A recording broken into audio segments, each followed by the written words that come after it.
Kidney ഡിസീസിന് എപ്പോഴും ഒരു social stigma, പേനയുടെ വലിപ്പമേ വരത്തുള്ളൂ. ഇവിടെ കഴുത്തിൽ ഇങ്ങനെ പ്ലേസ് ചെയ്തിരിക്കും. ബിക്കോസ് വേറെ ട്യൂബൊന്നും ഇടുന്നതിൻ്റെ ബുദ്ധിമുട്ട് പേഷ്യൻ്റ് അനുഭവിക്കേണ്ട.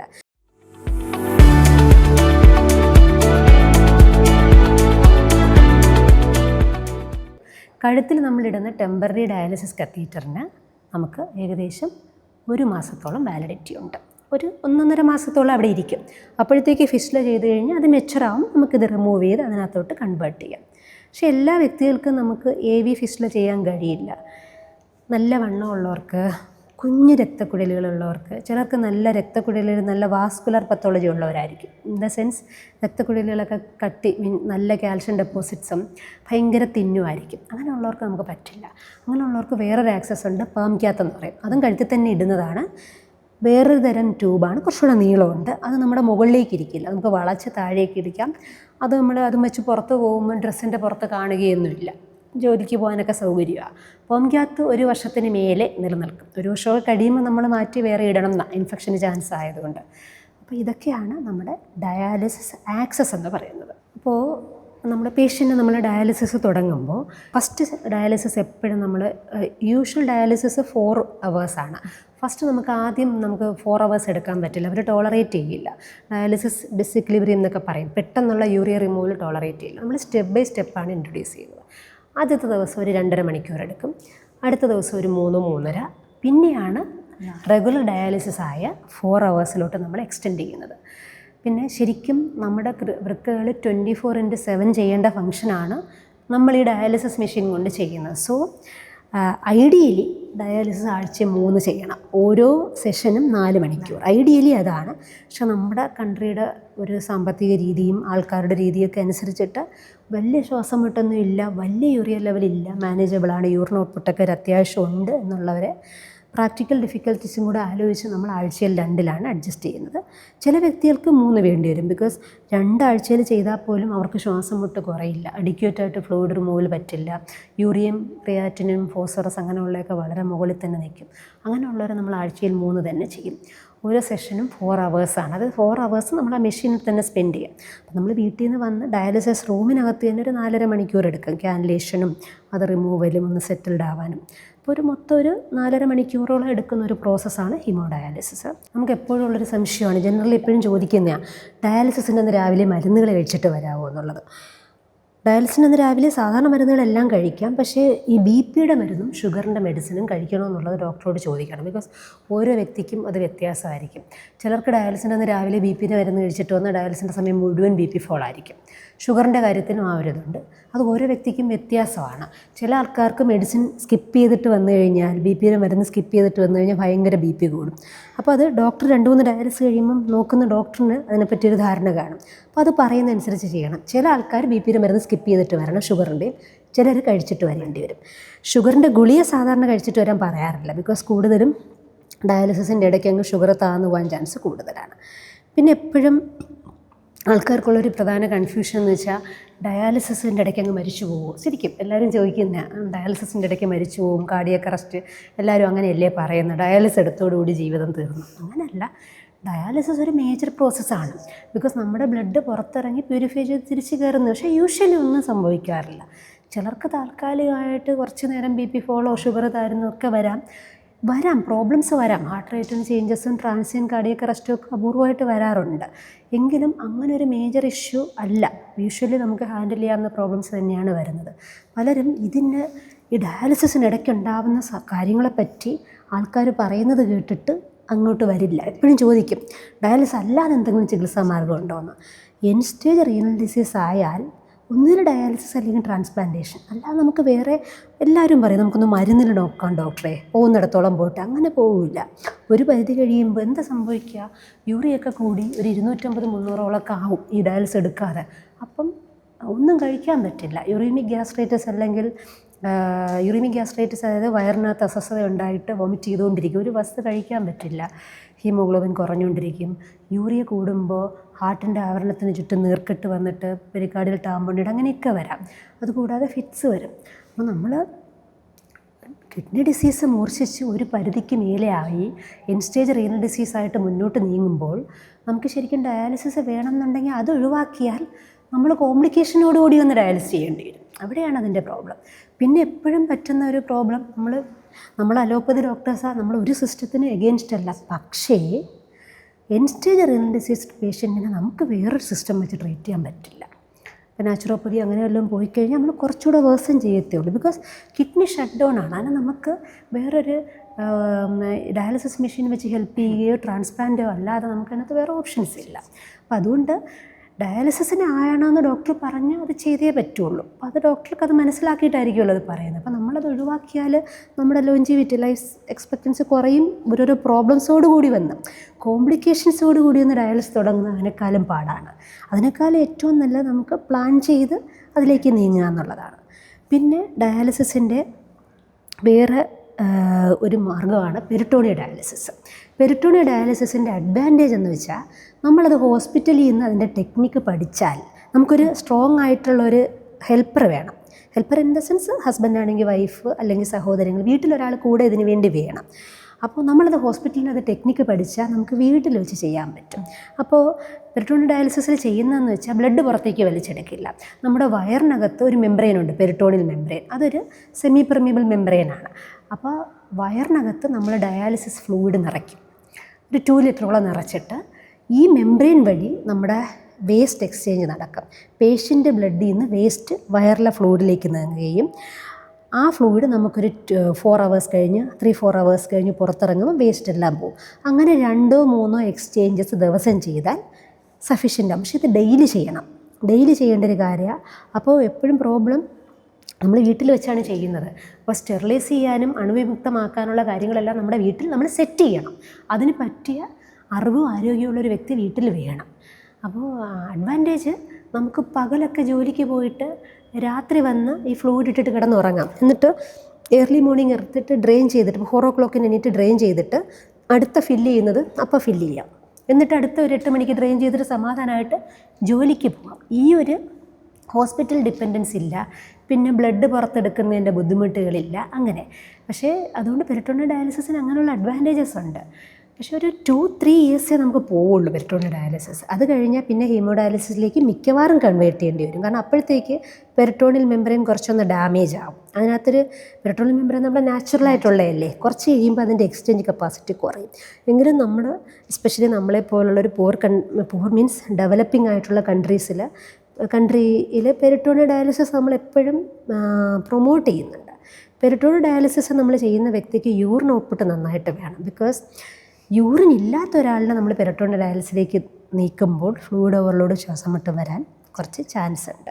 എങ്കിലും ഡയാലിസിസ് തുടങ്ങുമ്പോൾ നമ്മളെപ്പോഴും ഒരു ആദ്യത്തെ ഓപ്ഷനായിട്ട് പെരിട്ടോണിയ ഡയാലിസിസ് റെക്കമെൻഡ് ചെയ്യുന്നുണ്ട്. കുറച്ച് ടെക്നിക്കൽ ഡിഫിക്കൽട്ടീസ് ഉണ്ടെങ്കിലും ബോഡിക്ക് ഒരു 2-3 years നല്ലത് തന്നെയാണ്. അങ്ങനെ പിന്നെ നമുക്കെപ്പോഴും കിഡ്നി മാറ്റിവെക്കലിനെ പറ്റിയ ആൾക്കാർക്ക് ഒരു സംശയമുള്ളത് തന്നെയാണ്. എപ്പോഴും എൻ സ്റ്റേജ് റീനൽ ഡിസീസിൻ്റെ അൾട്ടിമേറ്റ് ട്രീറ്റ്മെൻറ്റ് കിഡ്നി മാറ്റിവെക്കൽ തന്നെയാണ്.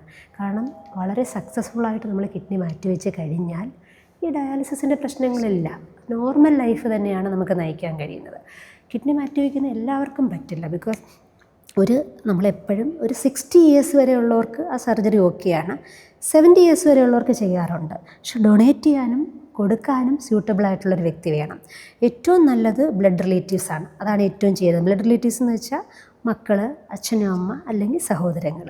അല്ലാത്തവർക്കും കൊടുക്കാം, പക്ഷേ റിജക്ഷനുള്ള ചാൻസ് അല്പം കൂടുതലാണ്. ഇതാകുമ്പോൾ കുറച്ചുകൂടെ മാച്ച് ചെയ്യും. ആരുടെ കയ്യിൽ നിന്ന് നമ്മൾ കിഡ്നി റിസീവ് ചെയ്താലും ക്രോസ് മാച്ചിങ് ടെസ്റ്റ് വഴി യോജിക്കുമോ എന്നുള്ളത് നോക്കണം. ബ്ലഡ് ഗ്രൂപ്പ് ചേരണം. അങ്ങനെയുള്ള കുറച്ച് കാര്യങ്ങളുണ്ട്. വളരെ ഇപ്പം മെജോറിറ്റി ഹോസ്പിറ്റൽസിലും ചെയ്യുന്നുണ്ട്. വളരെ സക്സസ്ഫുള്ളായിട്ട് ചെയ്യാൻ പറ്റുന്ന സർജറി തന്നെയാണ് കിഡ്നി മാറ്റിവെക്കൽ. പക്ഷേ ചേരണം, മാച്ച് ചെയ്യണം. ഈവൻ മാച്ചിങ്ങിന് ബുദ്ധിമുട്ടുള്ളവർക്കും ഡീസെൻസിറ്റൈസേഷൻ പ്രോട്ടോക്കോൾസ് എന്നൊക്കെ പറഞ്ഞുണ്ട്. അങ്ങനെയൊക്കെ ചെയ്ത് മാച്ചിങ് അല്ലാത്ത ഫാക്ടേഴ്സിനെ മാറ്റിയിട്ട് ചെയ്യാൻ പറ്റും. അതുകൊണ്ട് കിഡ്നി മാറ്റിവെക്കൽ തന്നെയാണ് പ്രോമിസിങ് ആയിട്ടുള്ള ട്രീറ്റ്മെൻറ്റ്. സക്സസ്ഫുള്ളായിട്ട് നമ്മൾ വയ്ക്കുന്ന കിഡ്നി പിടിച്ചു കഴിഞ്ഞു, റിജക്ഷൻ ഇഷ്യൂസ് ഒന്നും ഇല്ലാതെ പോയാൽ പിന്നെ ലൈഫ് ലോങ് ഇമ്മ്യൂണോ സപ്രഷൻ എന്ന് പറഞ്ഞൊരു 3 മെഡിസിൻസോളം കഴിക്കണം. അത് കഴിച്ചാൽ വളരെ നോർമലായിട്ടുള്ള ലൈഫ് നമുക്ക് നയിക്കാൻ പറ്റും. വേറെ ഡയാലിസിസും കാര്യങ്ങളൊന്നും വേണ്ട, കിഡ്നി ഫങ്ഷൻ നോർമലാവും. പിന്നെ ഇമ്മ്യൂണോ സപ്രസൻസ് ആണ് നമ്മൾ കഴിക്കുന്നത്. അപ്പോൾ നമ്മുടെ പ്രതിരോധ ശേഷി അല്പം കുറയും. ഇൻഫെക്ഷൻ വരാനുള്ള റിസ്ക് കുറച്ച് കൂടുതലായിരിക്കും. എങ്കിലും നമ്മൾ കിഡ്നി മാറ്റി വെച്ചാൽ, അതും കൂടെ ജസ്റ്റ് പറയുന്നത് നെഗറ്റീവായിട്ട് പറയുന്നതല്ല, പക്ഷേ കിഡ്നി മാറ്റി വെച്ചാൽ അത് ലൈഫ് ലോങ് കിട്ടില്ല. ഒരു ആവറേജ് നമ്മൾ മാറ്റി വയ്ക്കുന്ന കിഡ്നിക്കൊരു ലൈഫ് എക്സ്പെക്റ്റൻസി 15 to 20 years ആണ്. അപ്പം ഒരു 30 വയസ്സായുള്ള ഒരാളിന് നമ്മുടെ ലൈഫ് ലോങ് ഒരു കിഡ്നിയിൽ നിൽക്കാൻ പറ്റില്ല, അപ്പോഴത്തേക്ക് അടുത്ത് നോക്കേണ്ടി വരും. പക്ഷേ അപൂർവമായിട്ട് നമ്മൾ ഈ മാറ്റി വയ്ക്കുന്നവരോട് ഇമ്മ്യൂണോളജിക്കൽ ടോളറൻസ് എന്ന് പറഞ്ഞൊരു ഫിനോമിനൻ ഉണ്ട്. അങ്ങനെ ആകുമ്പോൾ അത് അത്ര കോമൺ അല്ല. അങ്ങനെയുള്ളവരിൽ മെഡിസിൻസ് മാറ്റാനും ഈ കിഡ്നി തന്നെ ഇങ്ങനെ ഇരിക്കാനും ചാൻസ് ഉണ്ട്. അപ്പോൾ അതുകൊണ്ട് ഏറ്റവും പ്രോമിസിങ് ആയിട്ടുള്ള ട്രീറ്റ്മെൻറ്റ് കിഡ്നി മാറ്റിവെക്കൽ തന്നെയാണ്. ഈ കിഡ്നി മാറ്റിവെക്കൽ നമുക്ക് 2 രീതിയിൽ ചെയ്യാം. ഒന്ന് ഡയാലിസിസ് തുടങ്ങിയിട്ട് പ്ലാൻ ചെയ്തിട്ട് ചെയ്യാം, അല്ലാതെ പ്രിയംറ്റീവ് ആയിട്ടുള്ള ട്രാൻസ്പ്ലാന്റ് ഉണ്ട്. അതായത് ഡയാലിസിസിലേക്ക് എത്തുന്നു, നമ്മൾ ഡയാലിസിസ് തുടങ്ങുന്നതിന് മുമ്പ് തന്നെ ട്രാൻസ്പ്ലാന്റ് വർക്കപ്പ് എല്ലാം ചെയ്തു ആർക്കാണ് യോജിക്കുന്നതെല്ലാം നോക്കിയിട്ട് നമുക്ക് മാറ്റിവെക്കുക. അത് ഡയാലിസിന് മുന്നോടിയായിട്ട് ചെയ്യുന്നതാണ്. പക്ഷേ അവർക്കും നമ്മൾ സർജറിക്ക് മുന്നോടിയായിട്ട് ബോഡി ഒന്ന് ഒപ്റ്റിമൈസ് ചെയ്യുന്നതിന്, യൂറിയം ക്രിയാറ്റിനൊക്കെ ഒന്ന് കുറച്ച് ഫോസ്ഫറസ് ലെവൽസൊക്കെ ഒന്ന് അഡ്ജസ്റ്റ് ചെയ്യുന്നതിന് വേണ്ടി സർജറി 2-3 ദിവസം മുമ്പേ ഡയാലിസിസ് ചെയ്യും. എന്നാലും ഈ മെയിൻ്റനൻസ് ഡയാലിസിൽ നിന്നോണ്ടായിരിക്കില്ല അവർ പോകുന്നത്. അങ്ങനെയുള്ളൊരു കാര്യവും നമ്മൾ പ്രൊമോട്ട് ചെയ്യുന്നുണ്ട്. അതുകൊണ്ട് കിഡ്നി മാറ്റിവെക്കൽ എപ്പോഴും പ്രോമിസിങ്, പക്ഷേ നമുക്ക് അഡിക്വേറ്റ് ആയിട്ടുള്ള ഡോണറിനെ കിട്ടുക എന്നുള്ളതാണ് ഏറ്റവും പ്രധാനം. ഇപ്പോൾ മരണാനന്തര അവയവദാനം, അതായത് കഡാവറിക് ട്രാൻസ്പ്ലാന്റ് നന്നായിട്ട് പ്രൊമോട്ട് ചെയ്യുന്നുണ്ട്. അത് ശരിക്കും ഒരു അനുഗ്രഹമാണ്. അങ്ങനെ നമുക്ക് അതുവഴി ഒരാൾക്ക് കിഡ്നി കിട്ടുമെന്നുണ്ടെങ്കിൽ വളരെ നല്ല കാര്യമാണ്. ബിക്കോസ് വേറെ ആളുടെ കിഡ്നിയുടെ എക്സ്പെൻസിലല്ലല്ലോ, ഒരു കിഡ്നി തന്നെ മതിയാവും നമുക്കിപ്പോൾ. ഒരാൾ കിഡ്നി ഡൊണേറ്റ് ചെയ്യുന്നതൊരു മോശമായ കാര്യമല്ല. ബിക്കോസ് ലൈവായിട്ടുള്ള കിഡ്നി ഡൊണേറ്റ് ചെയ്യുന്ന നമുക്ക് ഒരു കിഡ്നി മതി നമ്മുടെ ഫങ്ഷൻസ് എല്ലാം ചെയ്യാൻ. എങ്കിലും നമ്മളൊരു കിഡ്നി ബാക്കിയാവുമ്പോൾ ആ കിഡ്നി ഉള്ള ആളിപ്പോൾ യങ്ങാണെങ്കിൽ അവർ ഏജ്ഡ് ആകുമ്പം അവർക്ക് ഡയബറ്റിക് കിഡ്നി ഡിസീസൊക്കെ വരാൻ ചാൻസ് കൂടുതലാണല്ലോ. അതുകൊണ്ടാണ് മരണാനന്തര അവയവദാനത്തെ വളരെയധികം പ്രൊമോട്ട് ചെയ്യുന്നത്. അത് ശരിക്കും ഒരു വലിയ അനുഗ്രഹമാണ്, അങ്ങനെ ആ രീതിയിൽ അവയവം കിട്ടും എന്നുണ്ടെങ്കിൽ. മാഡം, ഈ വൃക്ക രോഗികൾ ശ്രദ്ധിക്കേണ്ട കാര്യങ്ങൾ എന്താണ്? ഇതൊക്കെ കോമൺ ആയിട്ട് കാണുന്ന കുറെ ക്വസ്റ്റ്യൻസ് ഉണ്ടാവും അവർക്ക്. അതായത് ഇപ്പം എന്തൊക്കെ കഴിക്കാം, എന്തൊക്കെ കഴിക്കാൻ പാടില്ല, എങ്ങനെയൊക്കെ വെള്ളം കുടിക്കുന്നതിൽ ലിമിറ്റേഷൻസ് ഉണ്ടോ, അങ്ങനെയൊക്കെ പറഞ്ഞ് കുറെ കാര്യങ്ങൾ അവർക്ക് കുറെ ഡൗട്ടുകൾ ഉണ്ടാവും. അതെന്തൊക്കെയാണ് നമ്മൾ ശ്രദ്ധിക്കേണ്ട കാര്യങ്ങൾ? എല്ലാവരും ചോദിക്കുന്ന കാര്യം തന്നെയാണ്. അപ്പം നമുക്ക് കിഡ്നി ഡിസീസ് വരുന്നതിന് മുമ്പുള്ള കാര്യങ്ങൾ കുറച്ച് ഞാൻ പറഞ്ഞു. ഇപ്പോൾ ഓൾറെഡി നമുക്കൊരു കിഡ്നി ഡിസീസ് ഉണ്ട്, അത് ക്രിയാറ്റിൻ പതുക്കെ ഒന്ന് കൂടി തുടങ്ങി 2, 3 ആ റേഞ്ചിലെത്തിയെന്ന് വെച്ചോളൂ. നമ്മളൊരു കിഡ്നി ഡിസീസ് ഉള്ള വ്യക്തിയാണ്. അപ്പോൾ അതിനകത്ത് ശ്രദ്ധിക്കേണ്ട കാര്യം ഫുഡെന്ന് വെച്ച് കഴിഞ്ഞാൽ നമ്മൾ പൊതുവേ അനിമൽ പ്രോട്ടീൻ കുറയ്ക്കാൻ പറയും. പ്ലാൻ പ്രോട്ടീൻ എന്ന് വെച്ചാൽ നമ്മുടെ ഈ കടല, പരിപ്പ്, പയർ അതൊന്നും നമ്മൾ വലുതായിട്ട് കുറയ്ക്കാൻ പറയില്ല. ബിക്കോസ് എസ്പെഷ്യലി ഡയബറ്റീസും കൂടെ ഉണ്ടെങ്കിൽ നമുക്ക് ഡയബറ്റീസിൻ്റെ കൺട്രോളിന് വേണ്ടി നമുക്ക് പ്രോട്ടീൻ ഒത്തിരി കുറച്ചാൽ പറ്റില്ല. Animal protein especially red meat ബീഫും മട്ടനും ഒക്കെ നന്നായി കുറയ്ക്കാൻ പറയും. ഫിഷ് കഴിക്കാനായിട്ട് പറയും. പക്ഷേ ബാക്കി ചിക്കനൊക്കെ ഒന്ന് സ്പൈസ് ചെയ്തിട്ട് മാസത്തിൽ 1-2 പ്രാവശ്യമോ അങ്ങനെയാണ് നമ്മൾ ജനറൽ ഇൻസ്ട്രക്ഷൻ കൊടുക്കുന്നത്. കംപ്ലീറ്റ് ആയിട്ട് ഒരു ആഹാരം നീ സ്റ്റോപ്പ് ചെയ്യാൻ പറയില്ല. സ്റ്റോപ്പ് ചെയ്യാൻ പറയുന്നത് ഈ റെഡ് മീറ്റ് ആണ്. അപ്പോൾ അനിമൽ പ്രോട്ടീൻ പൊതുവെ കുറയ്ക്കാൻ പറയും. ഈ വെള്ളത്തിൻ്റെ കാര്യത്തിൽ ഒരൊറ്റ സ്റ്റേറ്റ്മെൻറ്റിൽ പറഞ്ഞു നിർത്താൻ പറ്റില്ല. ബിക്കോസ് ഓരോ വ്യക്തികളും ഓരോ രീതിയിലായിരിക്കും. ചില ആൾക്കാർക്ക് നീര് കെട്ടുന്ന പ്രവണതയുള്ള ആൾക്കാരായിരിക്കും, അതായത് ഫ്ലൂയിഡ് ഓവർലോഡ് വരുന്ന ആൾക്കാർ, കാലിൽ നീര്, കണ്ണിൽ നീര്, പെട്ടെന്നങ്ങ് ശ്വാസം വിട്ട് വരും. അങ്ങനെ എസ്പെഷ്യലി ഈ അനുബന്ധമായിട്ട് ഹാർട്ട് ഡിസീസോ ലിവർ ഡിസീസോ ഉള്ളവരാണ് പെട്ടെന്ന് നീര് കെട്ടുന്നത്. അങ്ങനെയുള്ള ആൾക്കാർ ഡോക്ടർ ഒരു അളവ് പറയും. നമുക്ക് കിഡ്നി ഡിസീസിന് ഇത്ര ഒന്ന് ജനറലി നമുക്ക് പറയാൻ പറ്റില്ല. ഡോക്ടർ ഒരു അളവ് പറയും, ചിലപ്പം 1.5 ലിറ്റർ വെള്ളം ഒരു ദിവസം, എല്ലാ ഫ്ലൂയിഡും കൂടെ ചേർത്ത് 1.5 ലിറ്റർ അത്രേ കഴിക്കാൻ പറ്റുള്ളൂ. അപ്പോൾ അങ്ങനെ ഇപ്പം ഞാനിപ്പോൾ പറഞ്ഞ നീര് കെട്ടാൻ പ്രവണതയുള്ള വ്യക്തികൾ വെള്ളത്തിൻ്റെ അളവ് ഡോക്ടർ പറയുന്നതനുസരിച്ച് കുറയ്ക്കേണ്ടതുണ്ട്. പക്ഷേ ഇപ്പോൾ ചില ആൾക്കാർക്ക് ക്രിയാറ്റിൻ 3 ആയിരിക്കും, നല്ല ഡ്രൈ ആയിട്ടിരിക്കും, നീര് വരേയില്ല. അതായത് ഇൻഡസ്ട്രീഷ്യൽ കിഡ്നി ഡിസീസ് എന്ന് പറഞ്ഞ ഗ്രൂപ്പുണ്ട്, യൂറിൻ നന്നായിട്ട് പോകുന്നു, അവർക്ക് നീര് വരില്ല. അവരിൽ നമ്മൾ വെള്ളം നിയന്ത്രിക്കാൻ പറഞ്ഞു കഴിഞ്ഞാൽ അവർ ഡീഹൈഡ്രേറ്റഡ് ആയിപ്പോകും. അത് നമുക്ക് ഡോക്ടേഴ്സിന് കാണുമ്പോൾ അറിയാൻ പറ്റും. അങ്ങനെയുള്ളവർക്ക് നമ്മൾ യൂറിൻ പോകുന്ന മുറയ്ക്ക് 2-2.5 ലിറ്റർ 3 ലിറ്ററോളെങ്കിലും വേണമെങ്കിൽ വെള്ളം കുടിക്കാം എന്ന് പറയും. അപ്പോൾ വെള്ളത്തിൻ്റെ അളവ് ഓരോ വ്യക്തിയിലും ഡിഫറൻ്റ് ആണ്. പൊതുവേ കിഡ്നി ഡിസീസ് ഉള്ളവരോട് നമ്മൾ ഉപ്പ് കുറച്ച്, അതായത് ടേസ്റ്റിനുള്ള ഉപ്പ് കഴിക്കാം, ആഡഡ് ആയിട്ട് സാൾട്ട് വരുന്ന അച്ചാർ, പപ്പടം, എസ്പെഷ്യലി BP കൂടെ ഉള്ള ആളാണെന്നുണ്ടെങ്കിൽ അച്ചാർ, പപ്പടം, പിന്നെ നമ്മുടെ മിച്ചർ ചിപ്സൊക്കെ ഉണ്ടല്ലോ, അതിനകത്തൊക്കെ നല്ല ഉപ്പുണ്ടല്ലോ, അത് കുറയ്ക്കാനായിട്ട് പറയും. പിന്നെ കിഡ്നി ഡിസീസുകാർ ജനറലി പൊട്ടാസ്യം കൂടാൻ പ്രവണതയുള്ളവരാണ്. അങ്ങനെയല്ലേ, പൊട്ടാസ്യം കൂടി അതിൻ്റെ ബുദ്ധിമുട്ടുകൾ വരാൻ ചാൻസ് ഉള്ളവരാണ് കിഡ്നി ഡിസീസ്. പക്ഷേ അതിനകത്തും ഒരു എക്സെപ്ഷൻ വരുന്നത് ഈ ഇൻഡസ്ട്രീഷ്യൽ കിഡ്നി ഡിസീസുകാർ ചിലപ്പോൾ പൊട്ടാസ്യം കുറഞ്ഞിരിക്കും. അപ്പോൾ അങ്ങനെയുള്ളവർക്ക് ഡോക്ടർക്ക് അറിയാമായിരിക്കും, അത് പറയും. അപ്പോൾ കിഡ്നി ഡിസീസുകാർ പൊതുവേ പൊട്ടാസ്യം കൂടാൻ പ്രവണതയുള്ളവരാണ്. അപ്പോൾ നമുക്ക് ഹൈ പൊട്ടാസ്യം വരുന്ന ഫുഡ് കുറയ്ക്കണം. ഏതൊക്കെയാണ്? കരിക്കും വെള്ളം ഹൈ പൊട്ടാസ്യം ഉള്ളതാണ്, നമ്മൾ മാക്സിമം ഒഴിവാക്കാൻ പറയും. ഫ്രൂട്ട്സിൽ എല്ലാത്തിലും പൊട്ടാസ്യം ഉണ്ട്. പിന്നെ എല്ലാവരും ജനറലി ഇച്ചിരി കുറഞ്ഞിട്ടുള്ളത് പപ്പായ, പേരയ്ക്ക, അതൊക്കെയാണ് അല്പം അളവ് കുറവ്. അപ്പം അതൊക്കെ കുറച്ച് കഴിക്കാം. പക്ഷേ ഈ വാഴപ്പഴത്തിലൊക്കെ നല്ല പൊട്ടാസ്യമാണ്, അപ്പോൾ അത് കുറയ്ക്കാൻ പറയും. പിന്നെ എപ്പോഴും സാലഡ് പച്ചയ്ക്ക്, നമ്മൾ സാലഡ് പച്ചയ്ക്ക് കട്ടിപ്പം എസ്പെഷ്യലി ഡയബറ്റിസ് കൺട്രോളിന് വേണ്ടി സാലഡ് 11 മണിക്ക് കഴിക്കുന്നൊരു ഒരു സ്നാക്സ് പോലെ കഴിക്കും. പച്ചയ്ക്ക് സാലഡ് നിറച്ച് കഴിച്ചാൽ പൊട്ടാസ്യം കൂടും, അതൊരു പ്രശ്നമാണ്. അപ്പം അത് നമ്മൾ എടുത്തു പറയേണ്ടതാണ്. അതിൽ ശ്രദ്ധിക്കേണ്ടതെന്ന് വെച്ചാൽ പലപ്പോഴും ഇവർക്ക് പൊട്ടാസ്യം കൂട്ടുന്ന മരുന്നുകൾ കാണും. ഹാർട്ട് ഡിസീസ് ഉള്ളവർക്കൊക്കെ നമ്മുടെ ഈ സ്പൈറോലാക്ടോൺ പോലത്തെ മെഡിസിൻസും കാണും. ലിവർ ഡിസീസ് ഉള്ളവരും കഴിക്കുന്നുണ്ടാവും. അപ്പോൾ അതിൻ്റെ കൂടെ നമ്മൾ ഈ പൊട്ടാസ്യം കൂടിയതും കഴിച്ച് ക്രിയാറ്റിൻ കൂടെ ഓൾറെഡി കൂടുതലാണെങ്കിൽ പൊട്ടാസ്യം കൂടി ഹാർട്ട് ബീറ്റൊക്കെ കുറഞ്ഞിട്ട് വരാനുള്ള ചാൻസ് വളരെ കൂടുതലാണ്. അപ്പോൾ അവരോട് നമ്മൾ പൊട്ടാസ്യം കുറഞ്ഞ ഫുഡ് കഴിക്കാൻ പറയും. പിന്നെ കോൺസ്റ്റിപ്പേഷൻ എപ്പോഴും അവോയ്ഡ് ചെയ്യണം. ബിക്കോസ് മലബന്ധം പൊട്ടാസ്യം കൂടാനുള്ള ഒരു പ്രധാനപ്പെട്ട കാരണമാണ്. കോൺസ്റ്റിപ്പേഷൻ അവോയ്ഡ് ചെയ്യാനുള്ള കാര്യങ്ങൾ നോക്കാൻ പറയണം. ഇതൊക്കെയാണ് നമ്മൾ ഫുഡിൽ എടുത്തു പറയേണ്ടത്. പിന്നെ കിഡ്നി ഡിസീസുകാർക്ക് എപ്പോഴും ഒരു അബദ്ധം, സാധാരണ വലിയ അറിവില്ലാതെ വരുമ്പോൾ ഉള്ള ഒരു അബദ്ധം എന്ന് വെച്ചാൽ ഇവരൊരു കാര്യത്തിനായിട്ട് ഡോക്ടറെ കാണാൻ പോകും. സപ്പോസ് ഒരു കാല് തട്ടി അല്ലെങ്കിൽ കാലുളുക്കി അടുത്തുള്ളൊരു ജനറൽ ഫിസിഷ്യനെ കാണുന്നു, അല്ലെങ്കിൽ കാഷ്വാലിറ്റി പോയി കാണുന്നു. അപ്പം അവിടുത്തെ തിരക്കിൻ്റെ ഇടയിൽ ഇപ്പോൾ ഒരു കാലുളുക്കി വരുന്ന ഒരാളിന് ബ്ലഡ് ടെസ്റ്റ് ചെയ്യണമെന്നില്ല. അപ്പോൾ പറയാതെ എങ്ങനെ അറിയുക വൃക്കരോഗം ഉണ്ടെന്ന്? ക്രിയാറ്റിന് 3-4 ഇരിക്കുകയായിരിക്കും. അപ്പോൾ കാല് നന്നായിട്ട് ഉളുക്കി വേദനയായിട്ടിരിക്കുന്ന ആളിന് എന്തായാലും ഒരു വേദന സമാരിയും കൊടുത്തേ അവർ വിടുള്ളൂ. ബിക്കോസ് ആ നീര് കുറയണം. അപ്പോഴത്തെ കാര്യങ്ങൾ അസഹനീയമായ വേദനയായിരിക്കും. മറ്റേ കാര്യം പറഞ്ഞിട്ടുണ്ടാവില്ല ക്രിയാറ്റിൻ കൂടുതലാണ്. ഇതാണ് നമ്മൾ കാണുന്ന അക്യൂട്ട് കിഡ്നി ഇഞ്ചുറിയും ഡയാലിസിസിൽ എത്തുന്ന ഒരു കോമൺ സെനേരിയോ. 5 ദിവസത്തേക്ക് ഈ പെയിൻ കില്ലർ 2 നേരം വെച്ച് കഴിക്കുന്നു, വേദന കുറയും, യൂറിൻ പോകുന്നില്ല എന്നും പറഞ്ഞ് നീരായിട്ട് വരും. ക്രിയാറ്റിൻ ചിലപ്പോൾ 3-4 ഇരുന്നത് 8-10 ആയി വരും. ഡയാലിസിസ് പോലത്തെ കാര്യങ്ങൾ വേണ്ടി വരും. അപ്പോൾ ഇതാണ് പെയിൻ കില്ലേഴ്സ് കഴിക്കുന്നതാണ് കിഡ്നി ഡിസീസ് ഉള്ള ആൾക്കാർ എപ്പോഴും ശ്രദ്ധിക്കേണ്ടത്. അതാണ് നമുക്ക് ബുദ്ധിമുട്ടുണ്ടാക്കുന്നത്. അതുപോലെ ഈ നമ്മൾ വേറെ കുറച്ച് മെഡിസിൻസ് ഉണ്ട്, ACE ഇൻഹിബിറ്റർ, ARB എന്നൊക്കെ പറയുന്ന ഗ്രൂപ്പ് ഓഫ് മെഡിസിൻ.